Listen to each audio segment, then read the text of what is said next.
Oke, Assalamualaikum warahmatullahi wabarakatuh. Jumpa lagi pada pertemuan kedua hukum pidana ya. Kali ini kita akan membahas tentang definisi hukum pidana ya, definisi hukum pidana. Nah, sebenarnya ini sedikit bahasan-bahasan yang nanti akan dibahas. Kita lanjut ke definisi hukum pidana ya. Kemarin sudah kita bahas mengenai banyak sekali ruang lingkup hukum pidana ya. Sekarang kita masuk definisinya. Nah, definisi hukum pidana itu juga disebut sebagai penal, jus penali. Penal itu hukum pidana itu sendiri ya. Kemudian menurut Metzger, hukum pidana dapat didefinisikan sebagai aturan hukum yang mengikat kepada suatu perbuatan yang memenuhi syarat tertentu, suatu akibat yang berupa pidana. Nah, aturan hukum yang mengikat suatu perbuatan yang masuk dalam syarat untuk dikatakan suatu tindak pidana atau suatu kejahatan. Nah, definisi ini sebenarnya berpokok pangkal pada perbuatan yang memenuhi syarat dan pidana itu sendiri. Perbuatan itu harus memenuhi syarat. Pidana itu adalah kejahatan. Jadi syaratnya dia harus masuk dalam kejahatan.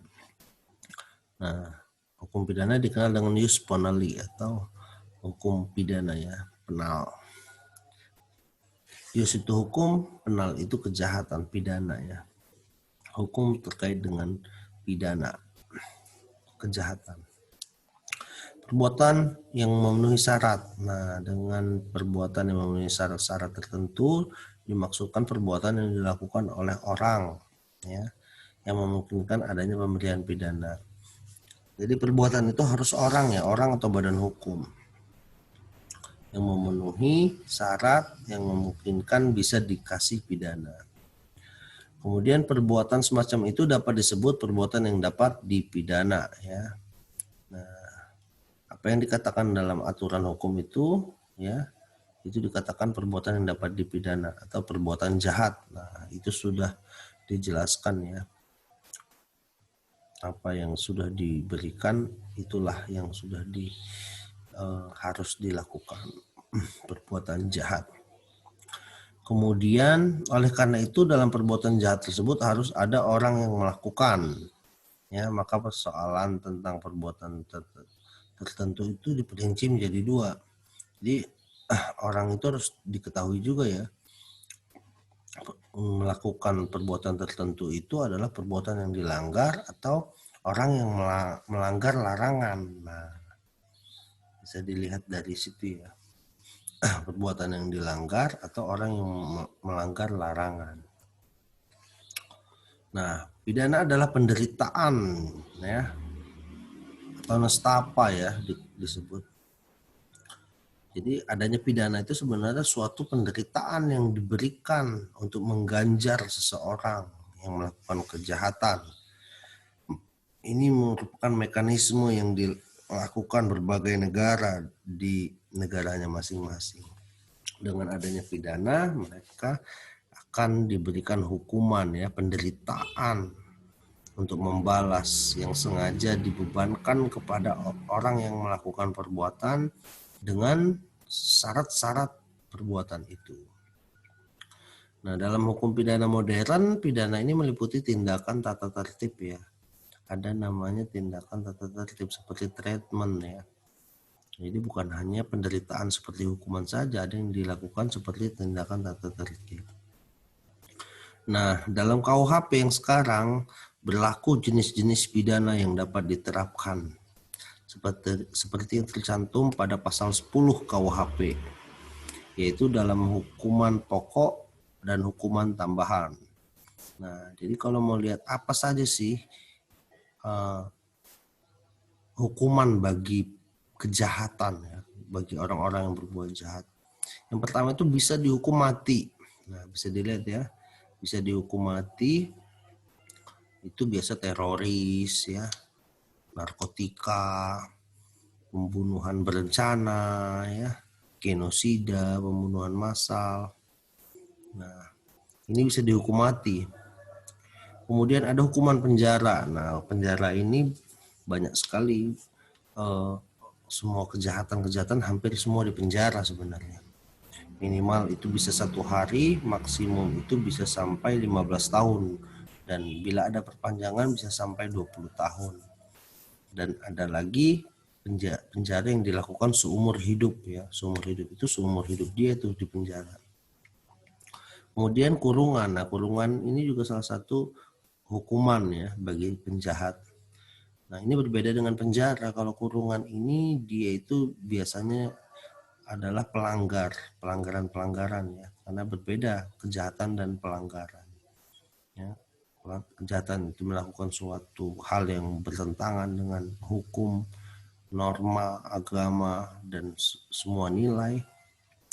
Kalau pelanggaran itu biasanya dia hanya melanggar atau tidak mengindahkan suatu anjuran seperti tidak memakai helm, ya, melanggar tata tertib, melanggar lampu merah dan sebagainya. Nah, pelanggar-pelanggar itu biasanya juga diberi hukuman. Hukumannya itu kurungan. Kurungan ini berbeda dengan penjara karena kurungan ini juga perlakuannya tidak sama seperti penjara. Maksimum kurungan itu hanya 1 tahun, ya, tidak boleh lebih, ya. Nah, jadi karena kurungan ini maksimal 1 tahun, jadi berbeda dengan penjara. Kemudian ada hukuman denda ya, denda. Denda ini berbeda dengan yang lain karena dia hanya diberikan sanksi uang. Tapi dalam undang-undang khusus sudah banyak sekali hukuman seperti penjara berikut denda ya, ditambah denda. Nah, kemudian ada hukuman tambahan selain hukuman pokok. Terkadang juga para penjahat itu juga diberikan perlakuan seperti dicabut hak-haknya ya, hak mengasuh anak, hak berpolitik, hak sebagai pegawai tertentu dan hak-hak lain. Kemudian dirampas barang-barangnya, biasanya barang-barang hasil kejahatan ya, atau digunakan untuk melakukan kejahatan seperti uang, mobil, senjata dan sebagainya yang dilakukan karena kejahatan. Kemudian ada pengumuman keputusan hakim ya. Nah, ini bisa juga diumumkan. Nah, ini hukuman-hukuman tambahan ya selain hukuman pokok. Nah, kemudian definisi hukum pidana ius punidi ya. Ius punali dan ius punidi. Ius punidi dapat diartikan secara luas dan sempit. Dalam arti luas itu hak dari negara atau alat-alat perlengkapan negara untuk mengenakan atau mengancam pidana terhadap perbuatan tertentu. Nah, dalam arti sempit, hak untuk menuntut perkara, menjatuhkan dan melaksanakan pidana terhadap orang yang melakukan pidana atau yang melanggar perbuatan yang dilarang ya, ius punali atau ius punadi. Nah, hak ini dilakukan oleh badan peradilan ya. Jadi hak punadi itu adalah hak mengenakan pidana dan ius punadi harus berdasarkan pada ius punali ya, hak untuk mengenakan atau mengancam pidana. Nah, ini definisi hukum pidana ya, banyak sekali pendapatnya. Ini ada salah satunya Simon ya. Simon ini punya definisi yang paling terkenal ya, sampai sekarang terus dipakai. Dia mengatakan kesemuaan perintah dan larangan yang diadakan atau dibuat oleh negara dengan suatu nestapa ya, penderitaan, dengan barang siapa yang tidak menaatinya, maka dengan syarat-syarat tertentu ya, aturan-aturan itu dilanggar akan dijatuhi atau harus menjalankan suatu pidana. Nah, ini ya menurut Simon. Simon melakukan pembagian pidana, ada subjektif ya, ada material, ada juga publik. Dalam subjektif ini dikatakan hak dari negara untuk mengaitkan pelanggar aturan. Nah, ada secara objektif hukum pidana yang berlaku atau pidana positif yang disebut ius punali. Nah, secara material ya, material dan formil ya, berbeda ya material dan formil. Material itu tadi tindak pidana yang masuk pada ketentuan mengenai tanggung jawab pidana, mengenai pelaku, dan ketentuan mengenai pidana. Terus kalau pidana formil mengatur tentang cara-cara mewujudkan dan menjalankan pidana sendiri. Kemudian ada hukum pidana termasuk dalam hukum publik ya. Nah ini sebenarnya banyak juga teorinya, Utrecht, Scotland, Logman. Nah, dalam membandingkan individu-individu dengan masyarakat negara, penerapan hukum pidana hanya dilakukan akibat kepentingan masyarakat yang menuntutnya. Tanggung jawab hukum pidana tetap tidak berubah sekalipun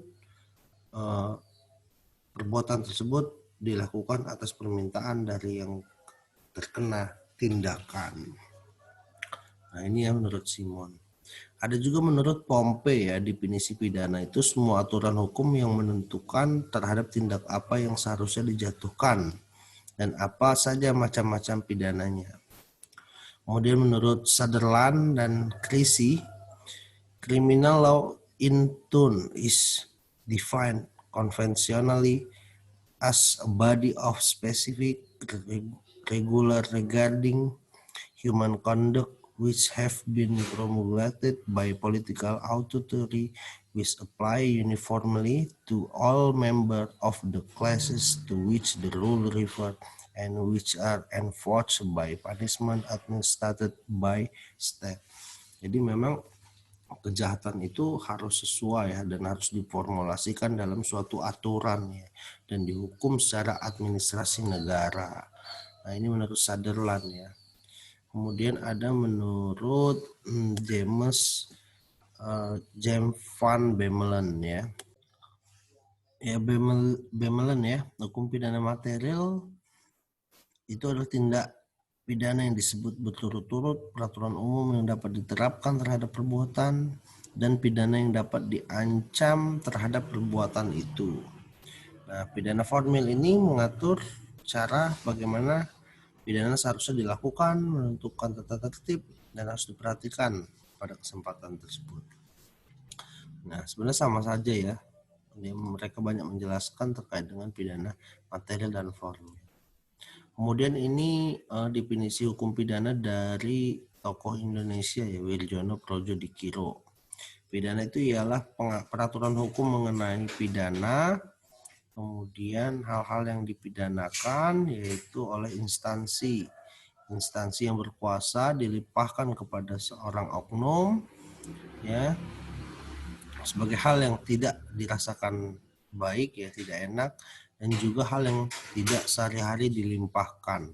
Nah, unsur pokok hukum pidana menurutnya ini adalah larangan dan aturan, sanksi pelanggaran norma berupa ancaman hukuman pidana, dan dari segala hukum ialah rasa keadilan. Nah, pembidangan hukum pidana ini yang pertama hukum pidana material dan ada hukum pidana formil ya. Sama juga seperti yang telah diutarakan, material itu petunjuk kegambaran dari perbuatan-perbuatan yang diancam dengan hukum pidana ya. Kemudian penunjukan syarat umum yang harus dipenuhi agar perbuatan itu merupakan perbuatan yang pembuatnya dapat kena hukuman. Kemudian penunjukan orang atau badan yang pada umumnya dapat dihukum. Nah, kalau formil adalah hukum acaranya ya, hukum melaksanakan pidananya yang berkaitan dengan hukum pidana, yang merupakan suatu rangkaian peraturan yang memuat cara badan-badan pemerintah yang berkuasa yaitu kepolisian, jaksa, pengadilan harus bertindak guna mencapai tujuan negara dengan mengadakan hukum pidana ya. Jadi hukum acaranya dalam formil itu. Kemudian ada Mulyatno ya, itu menyatakan bahwa hukum pidana adalah bagian dari hukum yang mengadakan dasar dan aturan yang menentukan perbuatan mana yang boleh, yang dilarang, ancaman sanksinya berapa, kemudian siapa saja yang melanggar larangannya, kapan dan dalam apa mereka telah melanggar larangan itu, dan dapat dikenakan atau dijatuhi sebagaimana yang telah dirancang. Kemudian dengan cara bagaimana juga pengenaan pidana itu dapat dilaksanakan apabila ada yang disangka. Itu menurut Mulyatno, memang lebih spesifik ya. Terus ada tirta mijaja, hukum pidana material adalah kumpulan aturan hukum yang menentukan pelanggaran pidana, menetapkan syarat-syarat bagi pelanggaran pidana, menunjukkan orang yang dapat dihukum, dan menetapkan hukuman pelanggaran pidana. Ada juga hukum pidana formil ya, kumpulan aturan hukum yang mengatur cara mempertahankan hukum pidana material terhadap pelanggaran yang dilakukan oleh orang, atau dengan kata lain mengatur cara bagaimana hukum pidana material diwujudkan sehingga diperoleh keputusan hakim serta mengatur cara melaksanakan putusan hakim. Kemudian Setaucit Kartanegara mengatakan pidana itu sejumlah peraturan yang merupakan bagian dari hukum positif ya. Hukum positif itu adalah hukum yang berlaku di negara ya, yang mengandung larangan-larangan keharusan yang ditentukan oleh negara atau kekuasaan lain yang berwenang untuk menentukan peraturan pidana. Dan apabila hal ini dilanggar, timbul hak negara untuk menuntut, menjalankan, dan melaksanakan hukuman pidana. Nah, jadi memang suatu larangan ya pidana itu. Nah, ini terakhir ada fungsi hukum pidana ya yang bisa kita lihat juga. Kemarin sudah sedikit disinggung. Ada fungsi umum dan fungsi khusus. Ya. Oleh karena hukum pidana itu merupakan bagian dari lapangan hukum ya, maka fungsi hukum pidana sama juga dengan fungsi hukum umum secara umum ya, ialah mengatur hidup masyarakat dan menyelenggarakan tata dalam masyarakat. Nah, yang kedua ini fungsi yang khusus ya, melindungi kepentingan hukum terhadap perbuatan yang hendak diperkosa dengan sanksi yang berupa pidana yang sifatnya lebih tajam jika dibandingkan dengan sanksi yang terdapat pada hukum yang lain. Memang hukum lain tidak ada yang setajam hukum pidana ya, karena hukumannya menakutkan dengan penjara. Kemudian dapat dikatakan bahwa hukum pidana itu memberi aturan untuk menanggulangi perbuatan jahat ya, walaupun memang menyeramkan dan menakutkan, tapi hukum pidana itu memiliki tujuan yang mulia ya, karena dia menanggulangi kejahatan. Nah, itulah sedikit terkait dengan pemahaman dan pengertian dari hukum pidana. Terima kasih. Semoga bermanfaat. Kita jumpa lagi pertemuan selanjutnya. Wassalamualaikum warahmatullahi wabarakatuh.